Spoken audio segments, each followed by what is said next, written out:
বাংলাদেশ ভারত সম্পর্কের ক্ষেত্রে হাসিনা স্থায়ী বাধা নয়। বিকেলে ইশতেহার ঘোষণা করবেন তারেক রহমান। জাতীয় সরকার গঠনে আমরা ইতিবাচক। 12 ফেব্রুয়ারির পর হাদি হত্যার বিচার নিশ্চিত করব, নাহিদ ইসলাম। বিএনপির বিদ্রোহী হাসান মামুনকে বিএনপির মহাসচিব মির্জা ফখরুল ইসলাম আলমগীর বলেছেন, ক্ষমতাচ্যুত সাবেক প্রধানমন্ত্রী শেখ হাসিনা ভবিষ্যতে বাংলাদেশের রাজনীতিতে আর প্রাসঙ্গিক থাকবেন না। ফলে বাংলাদেশ ভারত সম্পর্কের ক্ষেত্রেও তিনি কোনো স্থায়ী বাধা হয়ে দাঁড়াতে পারবেন না। ভারতের ইংরেজি সাময়িকী দ্য উইককে দেওয়া এক সাক্ষাৎকারে এসব মন্তব্য করেন বিএনপি মহাসচিব।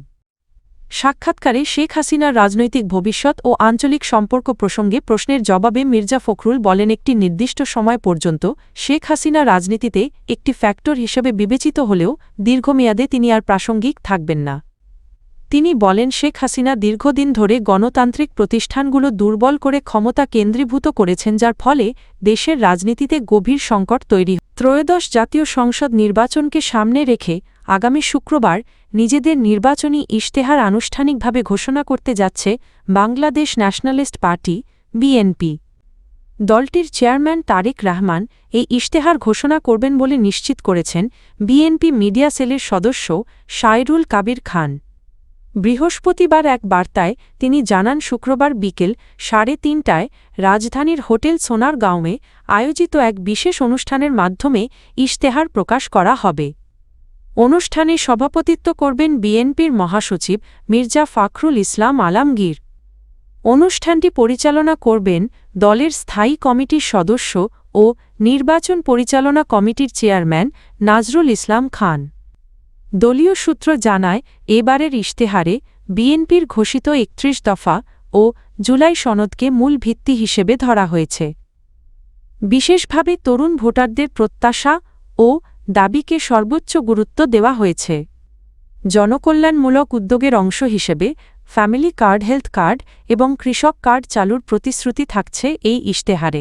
বাংলাদেশ জামাত ইসলামী এর আমির শাফিকুর রহমান বলেছেন, জামায়াতে ইসলামী একটি প্রগতিশীল ও মধ্যপন্থী ইসলামী রাজনৈতিক দল যা সামাজিক, অর্থনৈতিক ও রাজনৈতিক বাস্তবতার সঙ্গে সামঞ্জস্য রেখে ধারাবাহিকভাবে নিজেদের নীতিমালা পরিমার্জন করে আসছে। তার ভাষায়, জামায়াত সবসময় গণতান্ত্রিক ও জনমুখী রাজনীতিতে বিশ্বাসী। ভারতের সাপ্তাহিক ইংরেজি ম্যাগাজিন দ্য উইককে দেওয়া এক সাক্ষাৎকারে তিনি জামায়াতের ভবিষ্যৎ রাজনৈতিক পরিকল্পনা, রাষ্ট্র পরিচালনার মূলনীতি এবং নারী ও সংখ্যালঘুদের বিষয়ে দলের অবস্থান তুলে ধরেন। একই সঙ্গে বিএনপির সঙ্গে আনুষ্ঠানিক জোট না থাকলেও জাতীয় স্বার্থে গঠনমূলক সহযোগিতা এবং জাতীয় সরকার গঠনের বিষয়ে জামায়াত ইতিবাচক বলে জানান তিনি। সাক্ষাৎকারে দ্য উইকের দিল্লি ব্যুরো প্রধান নামরাতা বিজি আহুজা এর প্রশ্নের জবাবে ডামা শফিকুর রহমান বলেন, জামায়াত কখনোই গণতান্ত্রিক কার্যক্রম থেকে সরে আসেনি। তিনি উল্লেখ করেন, 2018 জাতীয় নাগরিক পার্টির এনসিপি আহ্বায়ক নাহিদ ইসলাম বলেছেন, 12 ফেব্রুয়ারির নির্বাচনের পর শরীফ ওসমান হাদি হত্যাসহ জুলাই গণ অভ্যুত্থানে সংঘটিত সব হত্যার বিচার নিশ্চিত করা হবে এবং জুলাই সনদের সংস্কার বাস্তবায়ন করা হবে। এজন্য তিনি ভোটারদের দাঁড়িপাল্লা প্রতীকে ভোট দেওয়ার পাশাপাশি গণভোটে হ্যাঁ ভোট দেওয়ার আহ্বান জানান। বৃহস্পতিবার দুপুরে কক্সবাজারের কুতুবদিয়ার বড়ঘোপ এলাকায় অনুষ্ঠিত এক নির্বাচনী জনসভায় তিনি এসব কথা বলেন। জামায়াতের নেতৃত্বাধীন 11 দলীয় জোটের উদ্যোগে আয়োজিত এই জনসভা অনুষ্ঠিত হয় কক্সবাজার -2 মহেশখালী কুতুবদিয়া আসনে জামায়াতে ইসলামীর মনোনীত প্রার্থী হামিদুর রহমান আজাদ এর সমর্থনে। নাহিদ ইসলাম বলেন, 5 আগস্টের পর যারা নতুন করে চাঁদাবাজিজমি দখল এবং ফ্যাসিস্টদের পুনর্বাসনের নীতি গ্রহণ করেছে তারাই বাংলাদেশের নতুন জালেম হিসেবে আবির্ভূত হয়েছে। তার ভাষায়, এই জালেমদের রুখে দেওয়ার দিন হচ্ছে 12 ফেব্রুয়ারি। তিনি জোর দিয়ে বলেন, বাংলাদেশে সরকার গঠন করবে এ দেশের জনগণ কোনো বিদেশি ষড়যন্ত্র বা দিল্লিকেন্দ্রিক দাদাগিরি আর মেনে নেওয়া হবে না। তিনি আরও বলেন, এই নির্বাচনী লড়াই শুধু কক্সবাজার -2 আসনের মধ্যে সীমাবদ্ধ নয়, বরং সারা দেশে 11 দলীয় ঐক্যজোট একসঙ্গে নির্বাচনে অংশ নিচ্ছে। বাংলাদেশকে আধিপত্যবাদ, ফ্যাসিবাদ, দুর্নীতি ও ও পটুয়াখালী ৩ গলাচিপা দশমিনা আসনে এবারের জাতীয় সংসদ নির্বাচন ভেঙে দিয়েছে দীর্ঘদিনের রাজনৈতিক সমীকরণ।